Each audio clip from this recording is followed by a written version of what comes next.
Hello guys, আমি রিয়া। তো তোমরা কেমন আছো? আমি ভালো আছি। তো আশা করি তোমরাও সবাই ভালো আছো।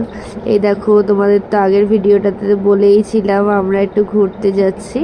তো এই দেখো, আমরা বেরিয়ে পড়েছিলাম, লঞ্চে উঠে পড়েছিলাম। ওই দূরে যে দ্বীপটা দেখছো ওটা ঘোড়ামারা। আর এই দেখো, আমরা পৌঁছেও গেছি। বলতে বলতে আমরা যাচ্ছিলাম আর কি গঙ্গাসাগর। এই দেখো, আমরা বাইকে আমার আর ভিডিও করা হয়নি, তারপরে ডাইরেক্ট সাগরে এসে ভিডিও করছি। এ দেখো বাইরের পরিবেশটা কতটা সুন্দর, কত ভালো লাগছে। দেখো সোনা, কেমন লাগছে? কেমন লাগছে তোমার? এটা কোথায়? জোরে বলো।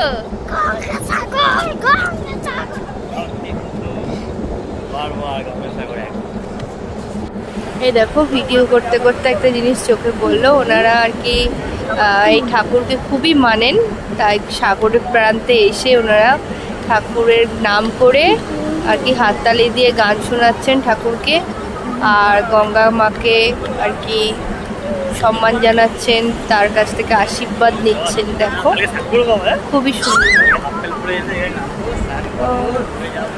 একটা অসাধারণ দৃশ্য। দেখো তোমরা সবাই, এখন একটু সন্ধ্যা সন্ধ্যা হয়ে এসছে।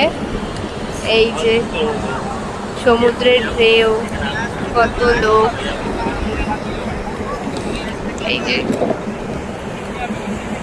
আর ওই যে দূরে লাইট জ্বলছে, ওটা আর কি গঙ্গাসাগর।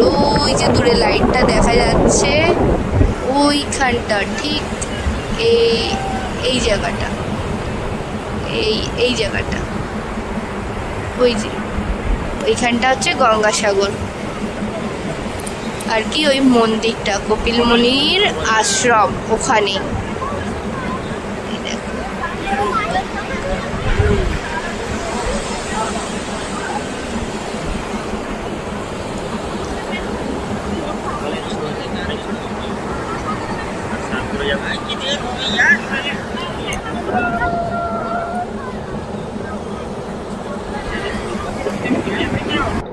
তারপরে ওখান থেকে আমরা বেরিয়ে চলে এলাম।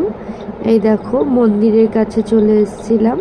তারপরে ওখানে আর কি সন্ধ্যা আরতি হচ্ছিল। এই দেখো, খুব সুন্দর লাগছিল সন্ধ্যা আরতিটা।